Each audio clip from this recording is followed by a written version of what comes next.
बिस्मिल्लाहिर्रहमानिर्रहीम। अस्सलाम वालेकुम। मैं उबैद भट्टी हूँ और आप न्यूज़ ओवरव्यूज़ देख रहे हैं। मुल्तान के अंदर पीडीएम ने जलसा किया जहाँ पे मरीम नवाज़ ने भी शिरकत की और पीपल्स पार्टी की तरफ से आसिफा भुट्टो जरदारी ने शिरकत की, जिसको कहा गया कि आसिफा भुट्टो जरदारी की लॉन्चिंग है। हालांकि वो री-लॉन्चिंग थी, उससे पहले भी वो लॉन्च हो चुकी हैं। खैर, इसका बड़ा एक हवा बनाया गया मीडिया के ऊपर भी।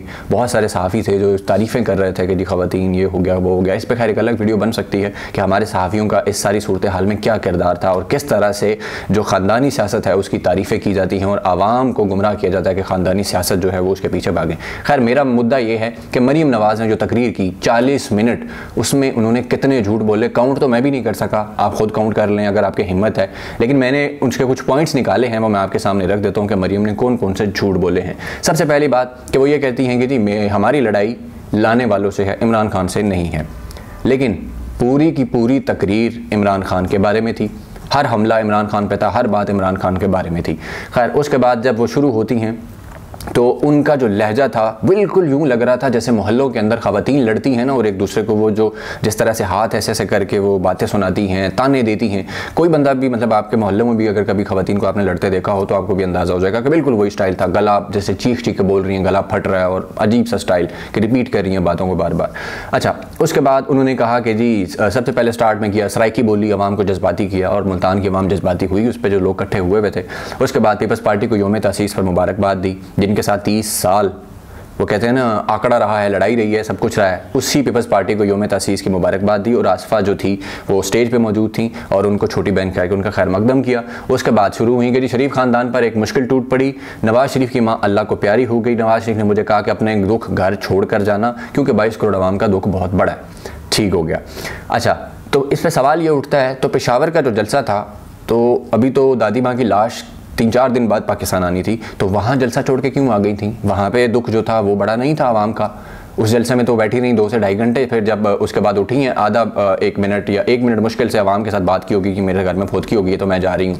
फौरी उठकर भी नहीं निकली, 2.5 घंटे बैठी भी रही हैं और फिर वहाँ से निकल आई और अब कह रही हैं जी आवाम का दुख बड़ा है तो मेरे घर का दुख बहुत छोटा है, नवाज शरीफ ने मुझे हिदायत की है। उसके बाद इन्होंने कहा कि जी नवाज शरीफ कहते हैं मुल्तान जाना और मेरे और आवाम के सामने अपने दुखों का जिक्र मत करना क्योंकि आवाम के दुख ज़्यादा बड़े हैं।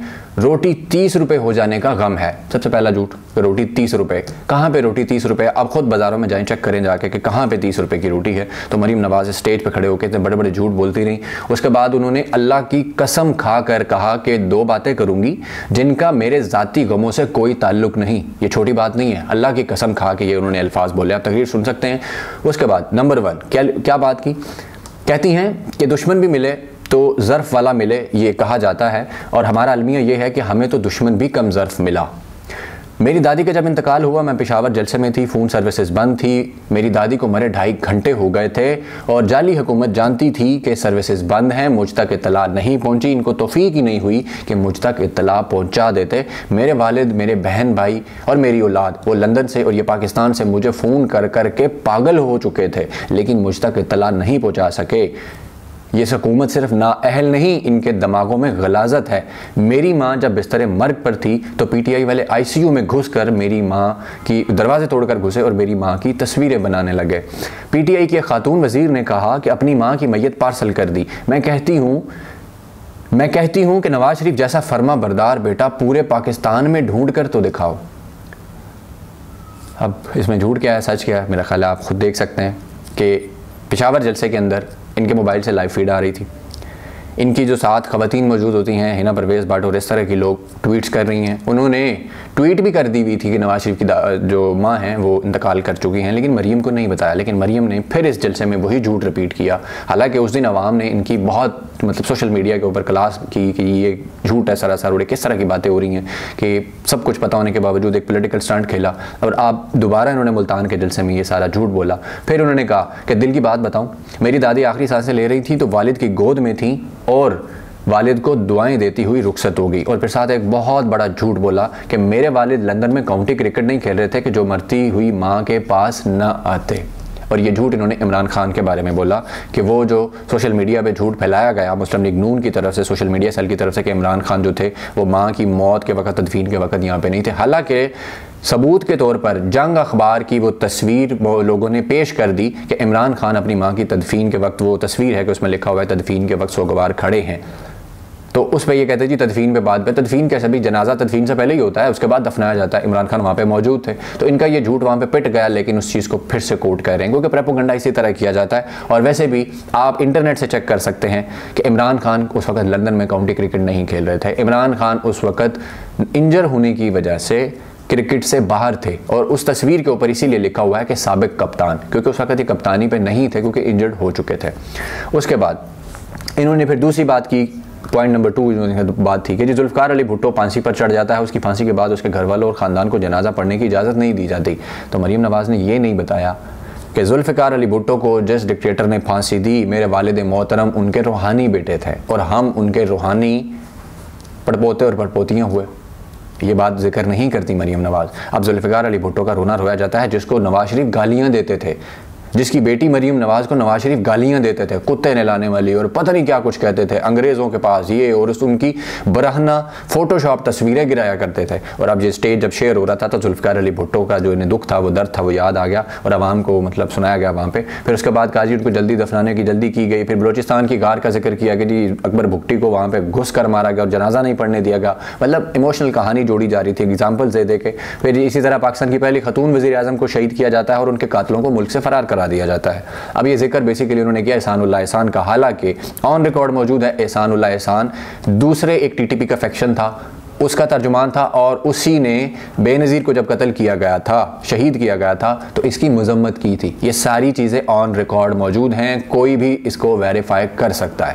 खैर, उसके बाद इन्होंने कहा कि मैं इस बात की गवाह हूँ कि मेरे दादा के जब इंतकाल हुआ तो हम नवाज शरीफ जो है वो जला वतन थे, यानी ये जद्दा में थे तब, तो मेरे दादा का इंतकाल हुआ तो मेरे वालिद को पाकिस्तान आकर दादा का जनाजा पढ़ने और उनकी लहद में उतारने की इजाज़त नहीं मिली। ये भी एक बहुत बड़ा झूठ है। आप सर्च कर सकते हैं गूगल पर, परवेज़ मुशर्रफ का इंटरव्यू मौजूद होगा, और उस वक्त के अखबारात अगर आप निकाल सकें 2004 के अक्टूबर के, तो आपको वो पढ़ के भी अंदाज़ा होगा कि नवाज शरीफ को परवेज़ मुशर्रफ ने इजाज़त दे दी थी, नवाज शरीफ, शहबाज शरीफ और इनके बच्चे के वो पाकिस्तान आके जनाजा पढ़ सकते हैं और लहद में उतार के फिर वापस चले जाएँ। ये मशरूत इजाज़त दी गई थी, लेकिन नवाज शरीफ और ये इनके भाई और बच्चे इसलिए नहीं आए क्योंकि ये पाकिस्तान की आवाम को ये बता कर गए थे कि जी हमें ज़बरदस्ती निकाला गया, हालांकि ये डील करके गए थे, और ये वापस आते तो उससे डील का तासुर टूट सकता था, लोगों को पता लग जाता कि ये डील नहीं, ये डील थी, इनको ज़बरदस्ती बाहर नहीं भेजा गया। तो ये लोग तो इस कदर जो है सफाक हैं और इस तरह फिर झूठ बोलते हैं, और ये कह रही है कि मैं उस बात की गवाह हूँ। फिर उसके बाद कहा मेरी माँ जान दे रही थी तो 50 साल रफ़ीक यहाँ कैद काट रहा था, फिर आज वो बीमार है तो माँ दुनिया से रुखसत हुई है, तो आज अपनी माँ को लहद में उतारने पाकिस्तान नहीं आ सका। तो खैर, ये फिर एंड पे सबसे मज़ेदार चीज़ एंड पे कहती हैं ये अपनी ज़ाती दुखों की बात नहीं है, बात यह है कि हमेशा ये सलूक आपके मुंतखब नुमाइंदों के साथ क्यों किया जाता है। कसम उठा के ये बात की कि इसका ज़ाती दुख से कोई ताल्लुक नहीं, सारी कहानी टोटल अपने बारे में, अपने वालिद के बारे में। और उसके बाद फिर शुरू हुई बंदूकों के ज़ोर पर 10-10, 20-20 साल हुकूमतें की जाती हैं, और परवेज़ मुशर्रफ का जिक्र किया कि कोई एक दिन भी उसको जेल में रख सका है, तो हुकूमत तो आपके वालिद की थी, क्यों नहीं उन्होंने जेल में रखा। अगर वो इतने ही थे, जिस तरह उन्होंने कहा कि ज़हीरुल इस्लाम ने मुझसे इस्तीफ़ा मांगा, तो इमरान खान ने उस पर कहा कि अगर कोई मुझसे इस्तीफ़ा मांगे जर्नल, तो मैं यहाँ उसका इस्तीफ़ा ले लूँगा या खुद इस्तीफ़ा दे दूँगा। आपके वालिद ने ना इस्तीफ़ा लिया ना दिया, परवेज़ मुशर्रफ को जेल में क्यों नहीं रखा। फिर आगे से कहती हैं कि ना उसको जेल हुई बल्कि रातों रात फरार करवा के लंदन भिजवा दिया। इस पे मरीम नवाज़ के बड़े करीबी और प्यारे सहाफ़ी हामिद मीर साहब का वीडियो क्लिप भी मौजूद है, कालम भी मौजूद है कि किस तरह नवाज शरीफ हुकूमत ने खुद इसको परवेज़ मुशर्रफ को मुल्क से फ़रार करवाया। हामिद मीर इसी वजह से नवाज शरीफ के खिलाफ रहे गुज़श्ता दौरे हुकूमत में कि इन्होंने कहा था हम मुशर्रफ को सज़ा दिलवाएंगे, लेकिन इन्होंने मुल्क से खुद फ़रार करवा दिया। और नवाज शरीफ ने इतना पता नहीं रखा कि अदालत ने हुकूमत को कहा था कि अगर आप चाहें तो इस शख्स का नाम ECL से निकालें या ना निकालें, अदालत जो है वो इस पर कोई हुक्म नहीं दे रही। तो नवाज शरीफ को पता ही नहीं था इस बात का। जब हामिद मीर उनसे मिलने गए और पूछा तो नवाज शरीफ ने कहा जी मुझे तो बताया गया था कि अदालत ने कहा है। ये तो हाल था वज़ीर-ए-आज़म साहब का जो अवामी लीडर थे, और भिजवा दिया खुद, और अब कह रही हैं कि इस तरह हुआ। फिर उसके बाद कहती हैं कि यूसुफ रज़ा गिलानी के बारे में कि उनका क्या कसूर था। यूसुफ रज़ा गिलानी को भी आपके बाप ने जाके वहाँ से नाहिल करवाया था, काला कोट पहन के। उस वक्त के जनरल कियानी जो थे उनकी इमाम पर सुप्रीम कोर्ट गए थे। तो मरीम नवाज़ और कितने झूठ बोलेंगी, इतने लंबे झूठ हैं कि बंदा गिनते गिनते थक जाए, मैं तो नहीं गिन सकता। फिर वो गंदम की चोरी का जिक्र किया कि गंदम चोरी हुई, कौन सा वायरस लगा है, हालांकि उनके स्टेज पे पीपल्स पार्टी खड़ी थी जिनके सिंध के अंदर गंदम चोरी हुई है। पिछले 5 महीने की खबरें उठा के देखें कितने अरबों की गंदम सिंध में चोरी हुई है, और उन्हीं को खैर ये वहाँ पे टॉन्ट्स कर रही थी। फिर उसके बाद इन्होंने खैर इमरान खान पे ताबड़तोड़ हमले, ये किया वो किया, इसने ये किया, जनूबी पंजाब का वादा किया और वो पूरा नहीं किया था आवाम से कहा। हालांकि जनूबी पंजाब में सेक्रेटेरिएट बन चुका है, इदारे बन चुके हैं, वहाँ पे काम कर रहे हैं, एडिशनल IG वहाँ पे लगा हुआ है, चीफ सेक्रेटरी लगा हुआ है और काम हो रहा है। फिर उसके बाद पेशावर से हमदर्दी की बात की कि वहाँ का 10 रुपये कह के मेट्रो का किराया 250 रुपये रख दिया, मेट्रो का किराया 250 रुपये। खैर ये भी आप खुद क्रॉस चेक कर सकते हैं सच है कि झूठ है। फिर उसके बाद खैर इन्होंने पेशावर के बारे में कहा मुझे तो डर लगा रहता है कि वहाँ पे कोई हादसा ना हो जाए, नलायक है अनाड़ी है। खैर इस तरह की बहुत सारी बात की। फिर सिलेक्टर्स के बारे में इन्होंने बड़ी बातें की, फ़ौज पे नए हमले किए कि सब सिलेक्टर, फिर कहती नहीं सब नहीं, 2 सिलेक्टर्स मिलकर पूरी कुव्वत से धक्का लगा रहे हैं कि ये बस चलने का नाम नहीं ले रही। नाम इन्होंने खैर कहा मैंने नाम नहीं लेती, सिर्फ 2 सिलेक्टर कहा। फिर उसके बाद इमरान खान की ईमानदारी के ऊपर हमले किए तो उस पर कहा कि जी बहुत सारे इल्ज़ामात लगाए, इतने लंबे हैं कि उनका क्या जिक्र किया जाए। फिर उसके बाद जो साकिब निसार थे साबिक चीफ जस्टिस, जिसके दौर में नवाज शरीफ नए लोग और सब कुछ हुआ, उन पर हमले किए। खैर वो भी अदालतों का मामला है, वो जाने, हमारा उनसे क्या है कि अदालतें खुद देखेंगे वो जिस तरह हमले कर रही हैं। फिर इल्ज़ामात की एक लंबी लिस्ट थी वो जो इमरान खान पे करती नहीं। फिर उसके बाद आसिम सलीम बाजवा के पिज़्ज़ा का जिक्र ले आई और अवाम से कहा कि नारा लगाओ। फिर उस पर कहा कि जी सरकारी मुलाजिम था, कितने तनख्वाह लेता था कि उसमें से अरबों के सासे निकल गए। इस्तीफ़ा देने गया तो सिलेक्टेड ने कहा कि इस्तीफ़ा नहीं देना, मुझे तुमसे मतलब है। खैर फिर उसके बाद परवेज़ इलाही का जिक्र किया और कहा कि जब हुकूमत इक़्तिदार को ख़तरा हुआ तो भाग के कदमों में जाके बैठ गया और चौधरी शुजात से कहा कि मुझे ना परवेज़ इलाही ही समझें। और उस परवेज़ इलाही मतलब ये रेफरेंस ये कोट कर रही थी कि परवेज़ इलाही को पंजाब का सबसे बड़ा डाकू कहा। फिर उसके बाद लूट मार और इधर उधर की बातें, कोविड की हुआ तो ये कर दिया, वहाँ से लूट लिया, इधर से लूट लिया। फिर कश्मीर का जिक्र आ गया कि कश्मीर का मुकदमा हार के आ गया और कश्मीर झोली में मोदी की फेंक दिया। फिर उसके बाद कहा कि आज इसराइल को तस्लीम करने की बातें हो रही हैं। हालांकि मैं इससे पहले वीलॉग कर चुका हूँ कि इसराइल को तस्लीम करने की बातें मुस्लिम लीग नून के सहाफ़ियों ने और इन्हीं लोगों ने शुरू की थी कि प्रोपेगेंडा। हालांकि हुकूमत अब तक कोई 10 दफ़ा स्ट्रेट फॉरवर्ड क्लियर कट ये कह चुकी है कि इसराइल को तस्लीम करने के हवाले से किसी किस्म की चीज़ ज़ेरे गौर नहीं है और ना पाकिस्तान कर सकता है। पाकिस्तान फ़लस्तीनियों की उसके साथ खड़ा है कि जब जिस चीज़ पे वो एग्री होंगे और UN की जो रेजोल्यूशन है उसके साथ खड़ा है। लेकिन इसके बावजूद खैर प्रोपेगेंडा तो करना था, मजहबी कार्ड तो खेलना था पाकिस्तान के अंदर। फिर उसके बाद इन्होंने दोबारा से फ़ौज पर हमला करके कहा कि अवाम पूछना चाहती है कि इस इसराइल वाले मामले के पीछे भी क्या सिलेक्टर्स और सिलेक्टेड एक पेज पर हैं या नहीं है। फिर उसके बाद इन्होंने फॉरेन फंडिंग केस के ऊपर बातें करके उसको किससे जोड़ा, इसी से कि भाई इसराइल जो है उसको तस्लीम करने की बातें हो रही हैं। अगर फॉरेन फंडिंग केस इसलिए रोका गया है कि अगर इसकी तहकीकात हुई तो इसमें से फंडिंग अरबों खरबों की जो हुई है वो निकल आएगी, पता लग जाएगा कि इसको कौन और कहाँ से फंडिंग करता रहा है। यानी इस हद तक झूठ, प्रोपेगेंडा और कैसी कैसी बातें की गई हैं। और एंड में मैं एक और चीज़ कहना चाहूँगा, यकीन करें हिम्मत है उन लोगों की जो मरीम नवाज़ की तकरीर सुनते हैं कि जिस तरह के लहजा होता है, अल्फाज होते हैं, जो तरीक़ेकार होता है। ये वीडियो करने के लिए मैंने इनकी जो 40 मिनट की वीडियो सुनी है मेरे लिए बहुत तकलीफ दे चीज़ थी, बहुत मुश्किल थी। इससे पहले मैं कोशिश होती है कि ना सुनूं, को बहुत ही ज़रूरी चीज़ों सुनूं, लेकिन आज मुझे सुनना पड़ा कि क्या क्या इन्होंने झूठ बोले हैं, उसको निकालना था तो बहुत मुश्किल था। आपकी भी हिम्मत हुई तो सुन लीजिएगा, नहीं तो ये वीडियो देखें या इनको क्रॉस कर सकें। फिर इन्होंने वीडियो के मतलब अपनी तकरीर में फिर से वो हमले किए जज पे के मुँह दिखाने के लायक ना छोड़ा, उस जज को भी इसने, सिलेक्टर्स को भी ना छोड़ा। नवाज शरीफ के दौर में रोटी 2 रुपये की थी और फिर उसके बाद जी आटा जो था वो नवाज शरीफ के दौर में 30 रुपये था। फिर चीनी नवाज शरीफ के दौर में 50 रुपये थी, आज 120 रुपये है। फिर कहा जी रोटी आज फिर जो है वो 30 रुपये हो चुकी है, आटा 90 रुपये किलो है, नहीं मिल रहा।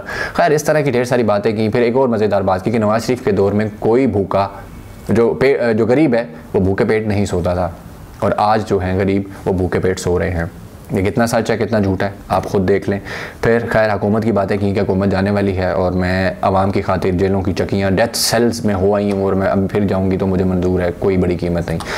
खैर नाज़रीन, ये वो झूठों की लिस्ट थी जो मैंने आपके सामने रखी है। आप क्रॉस चेक कर सकते हैं। आपको किसी चीज़ पर डाउट होगा कमेंट सेक्शन में पूछ सकते हैं, मैं आपको इसके बारे में सबूत और लिंक भी दे सकता हूँ।